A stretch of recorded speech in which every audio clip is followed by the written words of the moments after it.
All right, what is going on, everybody? Welcome back to another video, another NBA regular season video. In this video, we're going to catch up on some storylines from this weekend, some drama from this weekend, some games from this weekend in the NBA, some really good performances from this weekend, some NBA Cup stuff that started on Friday. So if you like what I have to say, like the video. If you have your own opinion, comment it down below. And if you just like the vibes, consider subscribing. So we have a lot to get to in this video. There is going to be some actual basketball talk, I promise. But this first one is going to be about Ja Morant and the Memphis Grizzlies and the sort of blow up that happened at through the course of this Lakers Memphis Grizzlies game, where the Lakers got away with the win 117 to the Memphis Grizzlies 112. And throughout this game, um, the Memphis Grizzlies were struggling. They were struggling because Ja Morant laid an egg. He had 8 points. He had 7 assists, 1 rebound. Where is it? 4 of 6 from three, 3 of 14 overall from field goal, and he was visibly frustrated throughout the course of this game. And I think these are all reports. These are all things that have been reported um, since that game. That game was, when was this game? This game was the 31st, so Halloween night. It was very scary for the for the for the Grizzlies for sure. Um, all this started happening towards the end of the second half. There's a lot of how do I say this? There's a lot of not conflicting stories, but somebody heard from somebody else sort of deal. But the one thing we do know is that Ja Morant played bad, and I'm gonna read this verbatim from an ESPN article. I'll leave it down below. This article was written by who was this written by? Just ESPN news service, so it might be an AI written article for all I know. But I'm gonna read it here verbatim from the article here from ESPN. Morant was held to a season low 8 points, going 3 of 14 from field goal, and 7 assists. And they were and was terse when asked what he noticed in the game. Terse. I've never seen that word in my life. He noticed in the game. And I quote this from John Morant, according to the coaching staff, probably don't play me honestly, end quote. Morant also said, that's basically what the message was. Cool. That's basically what the message was. It's cool, end quote. And Morant ended this question, his answer to this question, with go ask the coaching staff while responding to questions about his performance, explaining without explaining further. He averages a career low minutes 28.5 through the first 6 games of the season. Um, and then there was a huge reaction to this because there's been a noticeable trend with Ja Morant where his play on the court has declined a little bit, and he's only what is Ja Morant? I probably should pull this up earlier. He has to be like 20, 24 or something, 25. He has to be. He might be younger too. Let's see here. Ja Morant. Ja Morant is 26. Okay, he's a little bit older than I thought it was. Um, there's been a noticeable trend with Ja where um, his play has declined. That could there's a lot of factors that could be at play. Um, he's never really been consistently healthy. He's never played no nowhere close to 70 games. He played almost 70 games his rookie year. Um, that was the last time he attempted to do it. I mean, there's 61, 59. Yeah, he's not consistently healthy.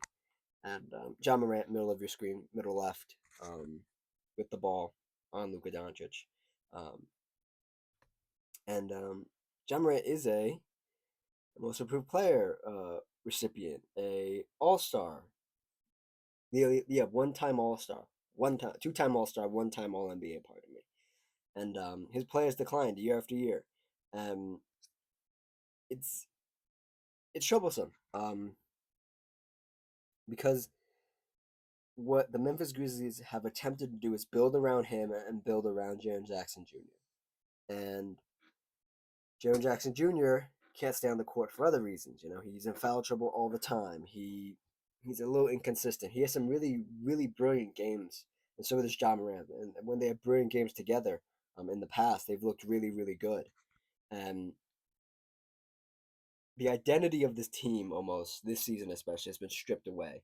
And I said in my preview for this season for this team, I said, I don't like this team. I think they're going to be a bottom feeder team. I just don't see it. I didn't know if Jaren Jackson Jr. would be healthy to start the season. He is healthy. He has played games. John Morant has been healthy. He has played games. Oh, he almost hit a record for 7 games in a row. And we'll get to why he didn't get to a record of 7 games in a row for the first time in his career. Um, the identity of this team has gone so far off the rails because they've tried to patch things together. They've tried to scapegoat a bunch of people. They tried to scapegoat Dylan Brooks many almost years ago at this point, saying he was bad and they didn't want him back when he was I believe he was a restricted free agent. They let him walk. He was a as Dylan Brooks would say, he was a real villain. He embraced that role of being like the hated player on the team, being the hated player by other teams on the Memphis Grizzlies team, and the Memphis Grizzlies sort of made that their identity. When they were playing the Warriors in the play-in a couple years ago, when they were playoff contenders, they made that their mission to be like the bad guys, the bad boy Pistons of the modern era. And then obviously they ship Dylan Brooks out, and then they get rid of Coach Taylor Jenkins. This past, I think around this time last year, yeah, a little bit after probably. No, no, that was after. I believe that was yeah, no, that was after. No, that was before. Yeah, no, that was before. I don't know when that was. It was that was a crazy time though. They got rid of Coach Taylor Jenkins for Isolo, who's their head coach now. Um, and then at the time, Isolo was the interim, and then this offseason they get rid of Desmond Bain, who was basically your who when John Morant didn't have it, and when Jaren Jackson Jr. didn't have it, you always had Desmond Bain, who was somewhat consistent, and then any combination of one other player working with Desmond Bain was a serviceable NBA team, and if you had all three going, then you're a really dangerous NBA team, and they've just lost so much over the last couple years, and it's come down to trying to patch this thing together with John Morant, and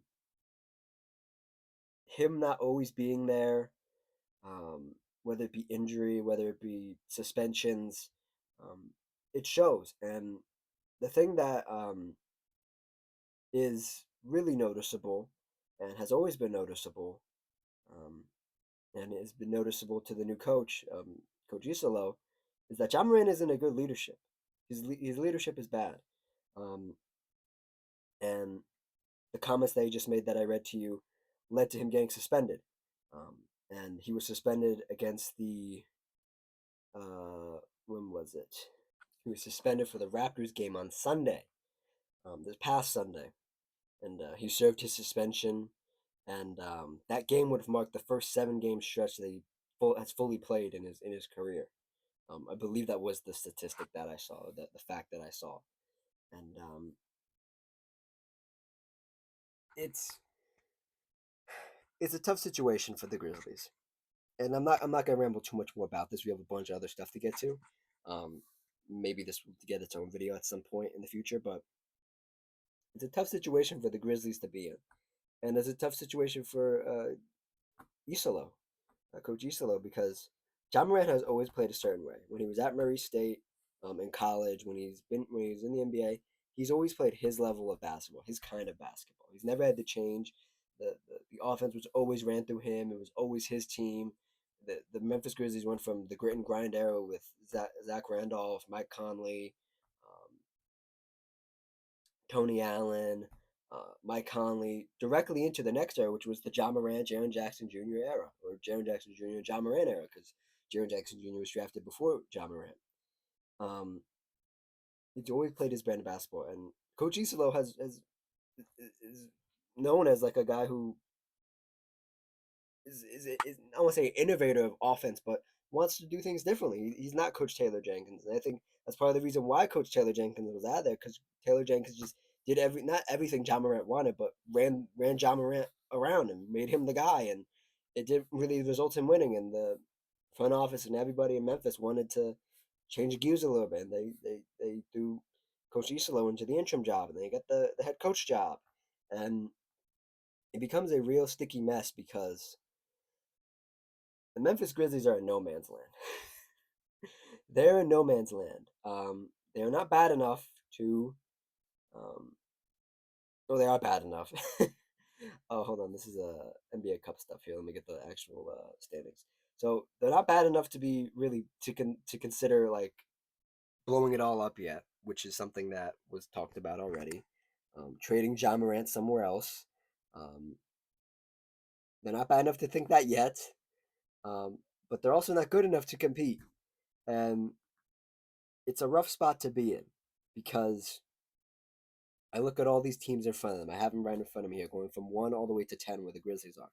They're not better than Oklahoma City. They're not better than the Spurs. They're not better than the Lakers. They're not better than Portland at this point, who have their interim head coach right now. Um, they might be better than the Clippers, but the Clippers are more seasoned. So, and they're more whatever you want to say about the Clippers in the postseason, the Clippers are really good in the regular season. They're usually decently good in the regular season. So they're not better than the Clippers. They're not better than Denver. They're not better than the Rockets. They're not better than the Warriors. They're not better than um, Minnesota. Um, they're around this area of this bottom feeder situation where like they're probably on par with the Suns. They're on par with the Mavericks currently as constructed. The Mavericks. They're only better than the really bad teams, and that would be like Sacramento, Utah, and New Orleans. They're only just better than them because they have 2 All-Stars essentially that are quote unquote in their prime, you know.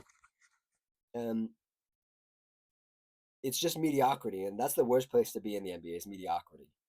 And I'm not somebody who's like blow it up, it's not working,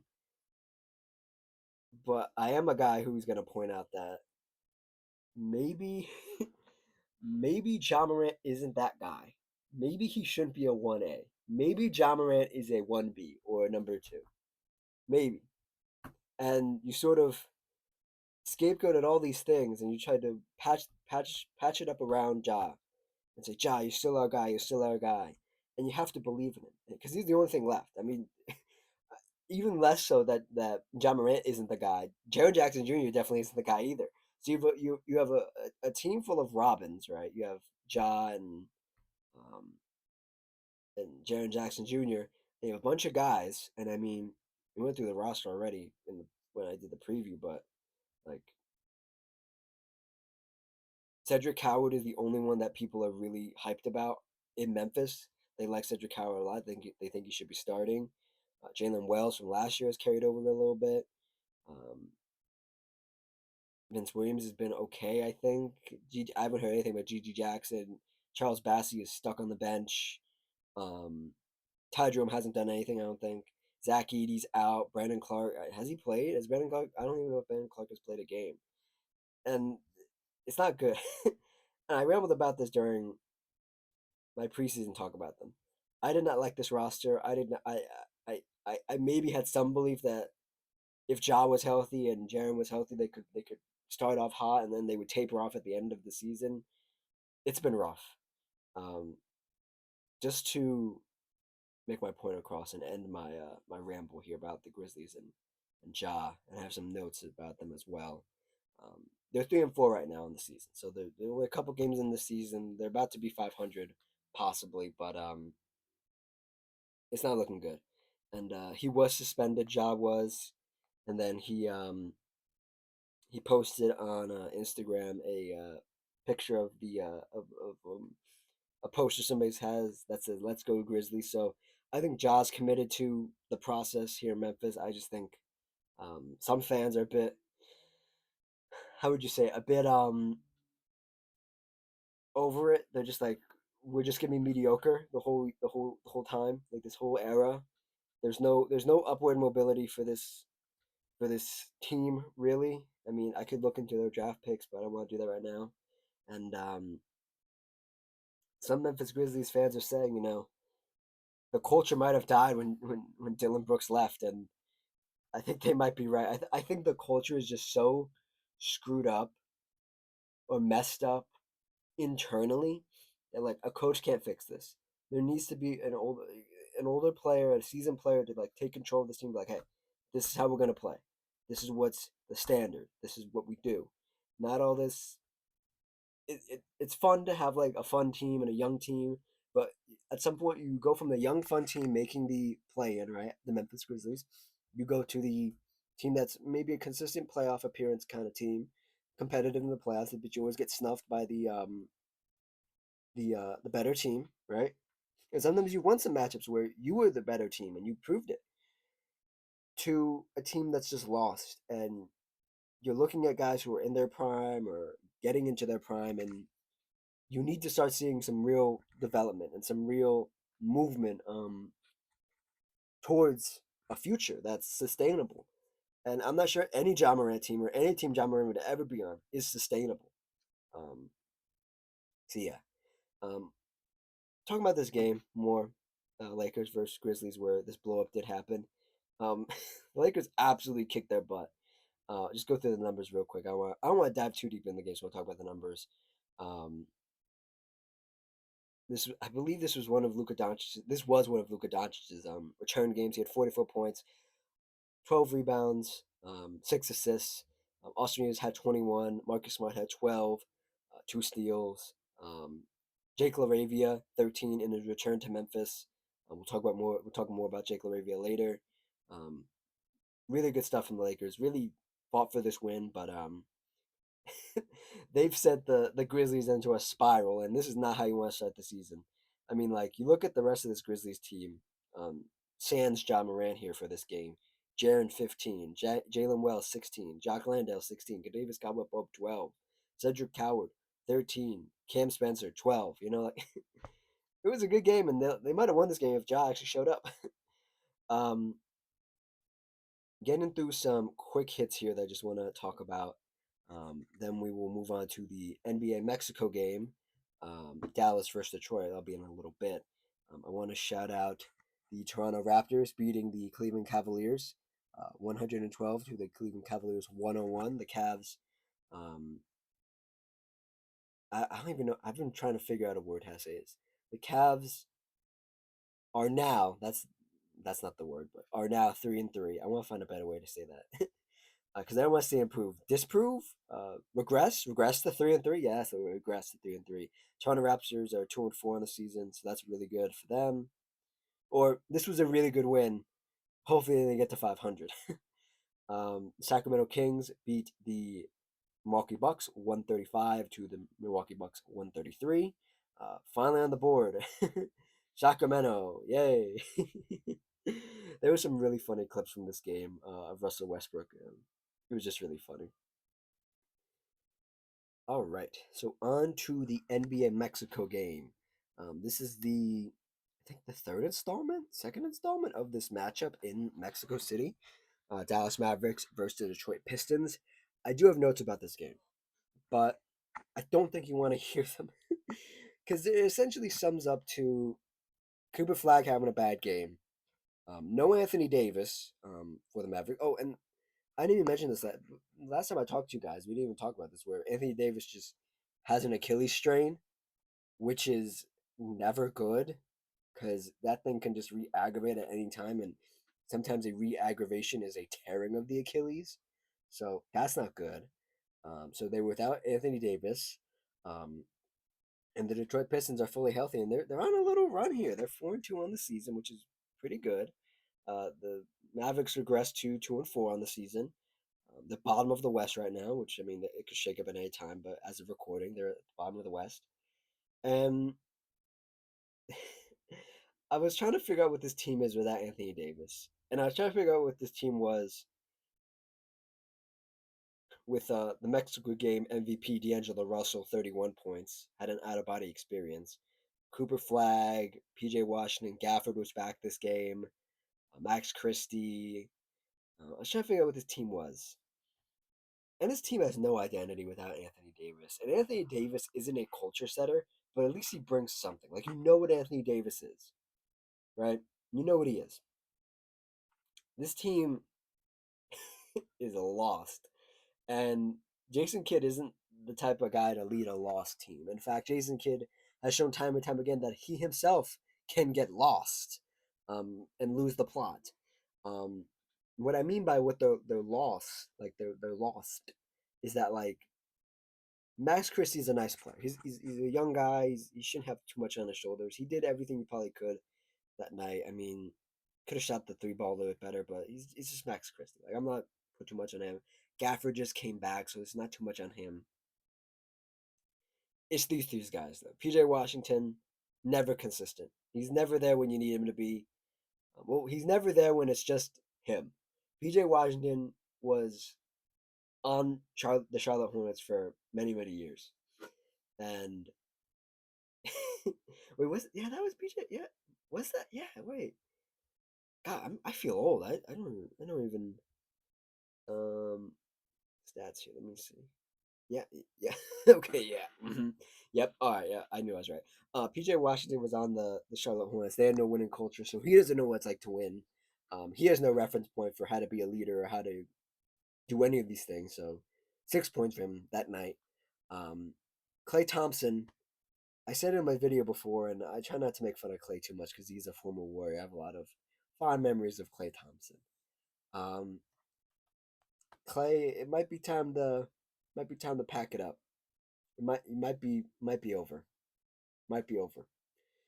And it's so sad to see because now he's starting. The only reason I hate to say this, I want to be mean. The only reason Clay's starting because Mavericks don't want to hurt his feelings because he literally came to Dallas to be a starter because the Warriors wanted to bring him off the bench the next year that he was going to come back hopefully, and obviously he went to the Mavs with hopes of playing with Luka and Kyrie, and his role was going to be completely different. And now he's sort of leaned on to be, especially with the absence of Anthony Davis, to reappear as like not prime Klay Thompson, but some version of prime Klay Thompson. And he's just nowhere near the defender. That was plainly obvious when the Mavs got him. Nowhere near the defender. The shot is just the 3 point shot always looks pretty.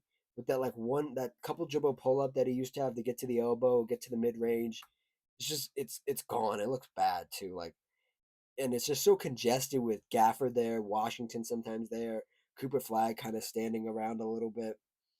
Or if he's not standing around, he's trying to move around, but he doesn't know where to go because the offense is just so like and he's in such an awkward position to have to handle the ball, but also like get other people involved and get his own shot. And he ended the game with 16. Cooper Flag did, and Klay Thompson ended the game with 11 in only 20 minutes. This team is so lost and so unidentifiable of like a good factor about this team. Other than that, Cooper Flag is the number one pick, and he's has all these nationally televised games against all these like sneaky good teams and these really good teams, and they're getting their butts whooped. And Jason Kidd is getting outcoached. Um, and to say they're lost and have no identity is that D'Angelo Russell at 31, and I have a lot of disdain for D'Angelo Russell. Because he's literally Mr. Inconsistent. He can have 31 point game this game, right? I don't think they've played since then. But if I go look at his game logs, right? Yeah, so 31 points. Whenever they play next, I want you to keep an eye on this. He has 31 points. Either he's going to have 31 again, right? And then have a stinker the next one, or he's going to have a stinker the next one. There's no in between for D'Angelo Russell. D'Angelo Russell has never been consistent. And that's what worries me is that D'Angelo Russell is the savior of this team without Anthony Davis. It's like a little washed Klay Thompson, like okay Max Christie, like okay PJ Washington, Gafford just came back, so that number one pick Cooper Flag, and then just D'Angelo Russell and a bunch of guys off the bench. Not good, not good. And then in this game for the Pistons, um, they gutted out this win. They completely gutted out this win, and they wanted it more.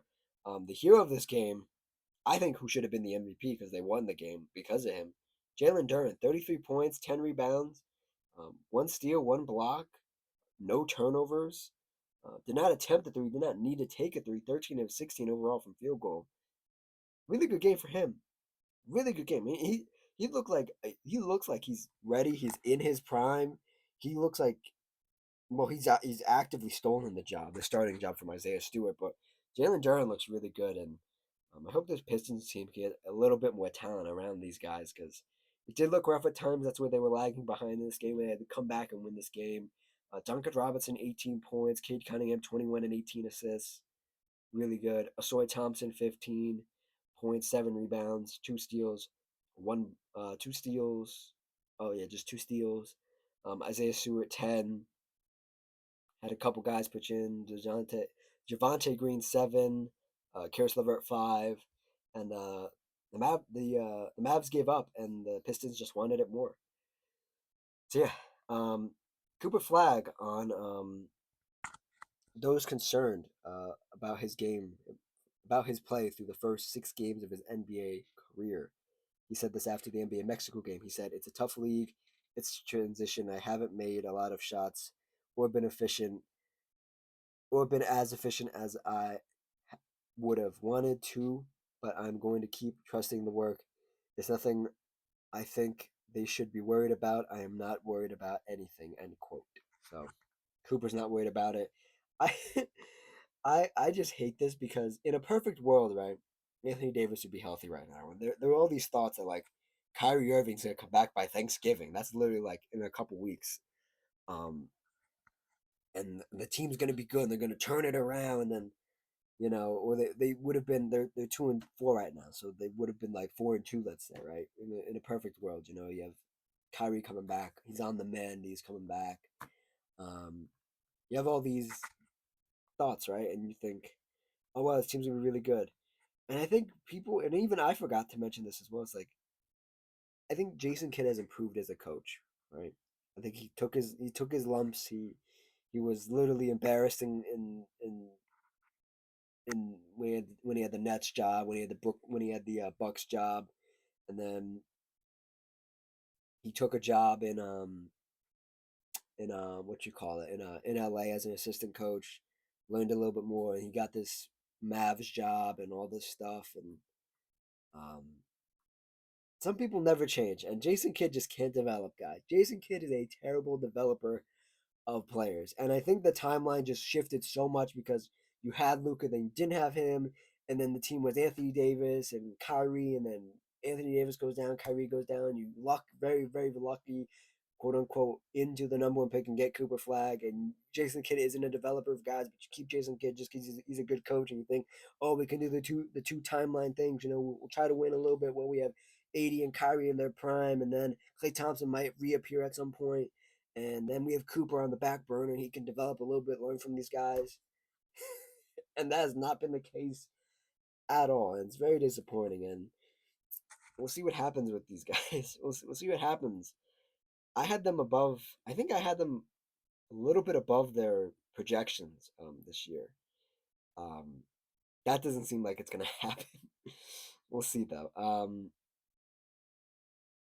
Let's move on to another 2 topics here. We have um, we have a couple more things to get to here. A couple more things to get to.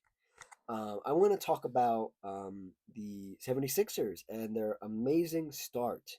Way better than anybody forecasted. Way better than I think even even Philly fans forecasted.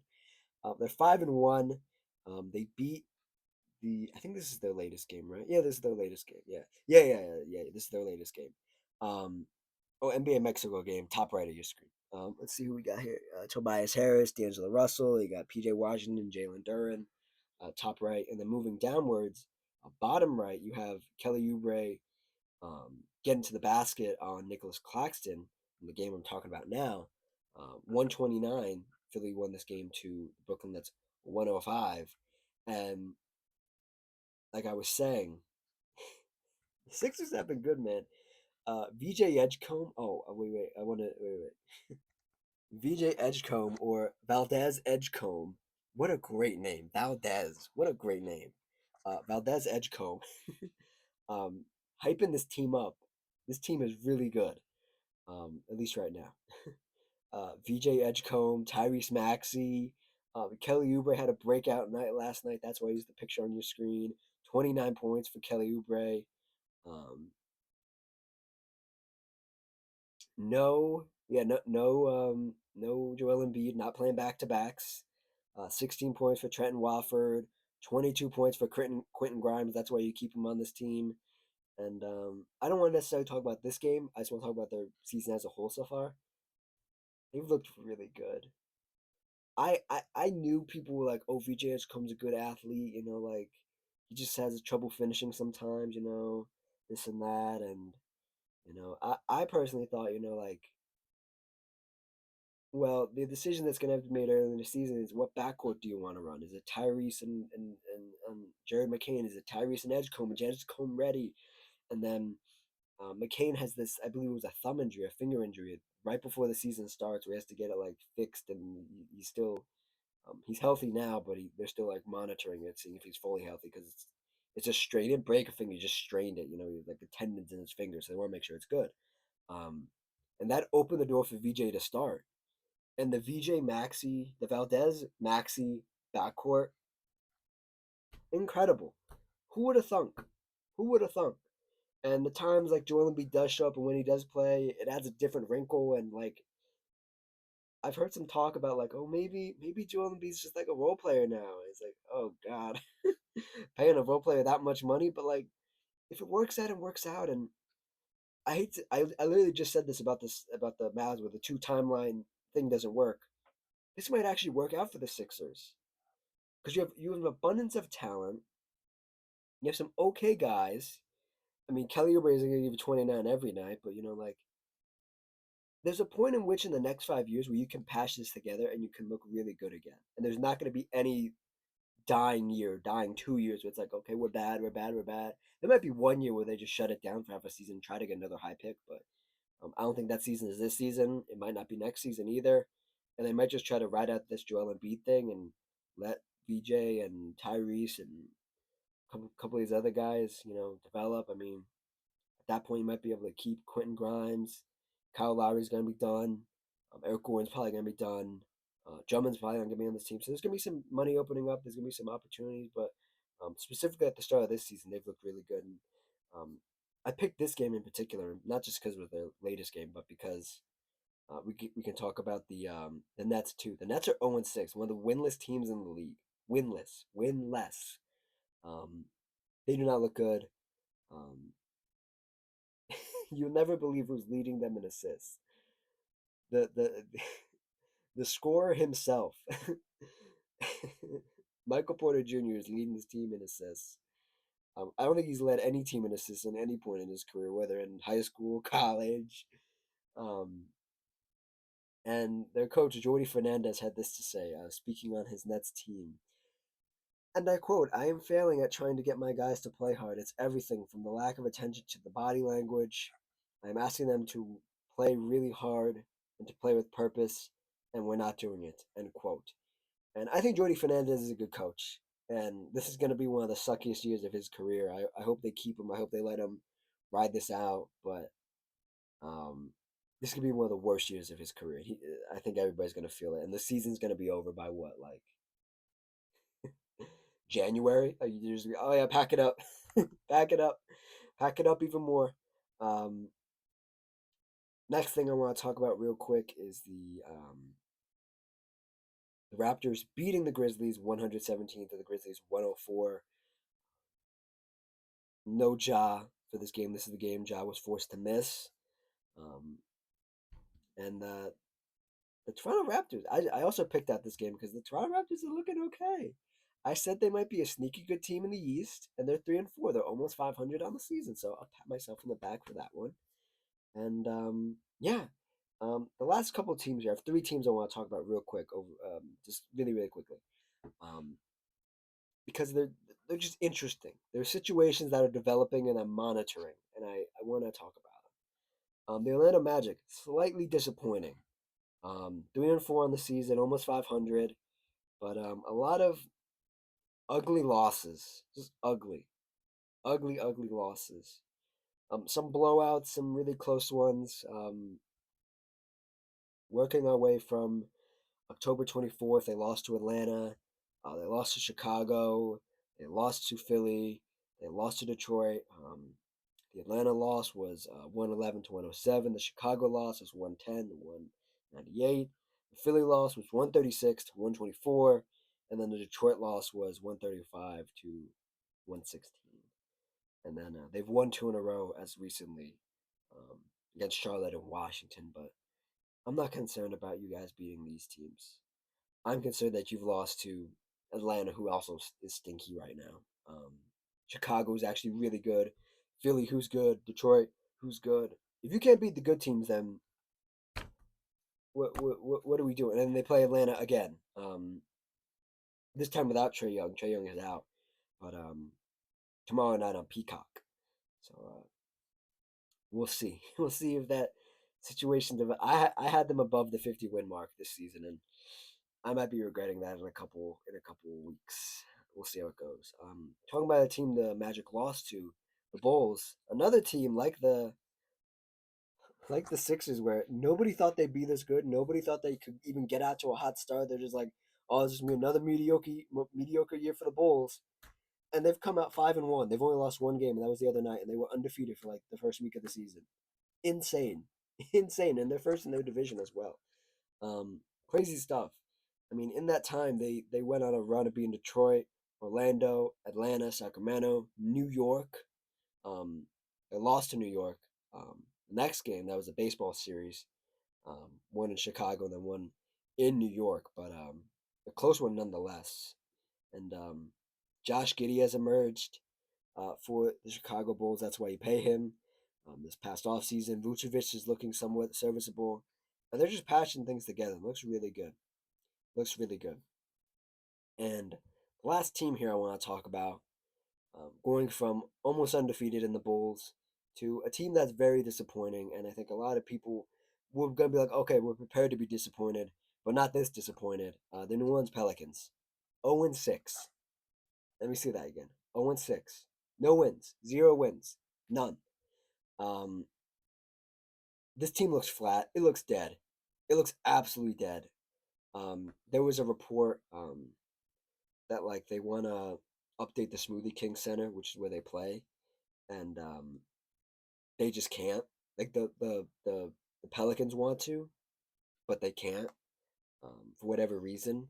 And a lot of their stuff has like a lot of their facilities and a lot of the building is like out of date and all this stuff. And it's one of the worst buildings in the NBA, and um, that's a thing that's going on. This team looks bad. Um, no, geez, there's a lot of L's on the screen. They recently just got blown out by Oklahoma, which is no surprise. But man, oh man, um, not good, not good. Losses to Memphis, Boston, Denver, San Antonio, Clippers. This Clippers one was heartbreaking. That was a game winner by Kawhi. Yeah, that was the game winner by Kawhi. Um, Not good. And the worst thing about this is they can't just be bad to be bad. No, no, no. They do not have their draft pick this year, so they have to be good. So if you stink, you don't get anything out of being stinky. You just stink. You're bad. You're bad. You're bad. You're bad. And I said this year, I said, I like Coach Willie Green, and a lot of people are at Willie Green's head right now, Coach Willie Green. And I'm like, oh no, I made this whole big like thing about like Willie Green's never been under 500 when his team has been healthy, blah blah blah, and this and that, and some of it when you're 0-6, some of it does fall on you as the coach. Um, some of it does fall to bad luck. I mean, you maybe should have one win against the Clippers, but like, you lost to you lost to Boston by 32 points. Um, and this is the type of stuff that like there are some guys injured. There's some rotational problems that Willie Green has to deal with. He doesn't know who to play. He doesn't know the right combinations, and that's on him. That's completely on him. But there's nothing that fixes this. When you start out this bad, there's nobody that's going to come back and you'll be like, oh my God, thank you for coming back. You're going to save our season. Like, Kevin Looney's not coming back to save this season. That's the big offseason acquisition is him, and then Jordan Poole. And Jordan Poole's a nice player, and I raved about Jordan Poole and his stuff that he knows how to do. But like when the offense isn't Jordan Poole's offense, and there's like no structure to the team, Jordan Poole can't be the voice of reason on this team. Jordan Poole cannot be the adult in the room. He can't. He can't. I like Jordan Poole. I like him a lot. I think he's a really entertaining player, really good player. When he's in the right situation. And maybe I overrated this team. because I thought they might be okay enough. I said, Zion, just be healthy. Just play a full season. You don't even need to be good. And that came true. They don't even need to be good. Giants played almost all his games. So yeah, those are the last three teams I want to talk about here. I do want to say that there probably won't be a video till Wednesday, or yeah, no, yeah, Wednesday, because we won't. The Nets are playing the Wolves tonight. That might be a turnoff at halftime game. We'll see, and then we'll see Peacock on Tuesday. NBC, the NBA on NBC on Tuesday. So we'll wait for that. Cover a couple games, but I do want to run through some NBA Cup stuff. The NBA Cup started um, on Friday. I forgot to mention that. It kind of snuck up on me. Um, but some teams have played. We'll talk about some of the teams right now. Atlanta undefeated, 1-0. Raptors 1-0. Cleveland 0-1. Pacers 1-0-1 in NBA Cup play. Boston won their one NBA Cup game. Got the victory in their one NBA Cup game.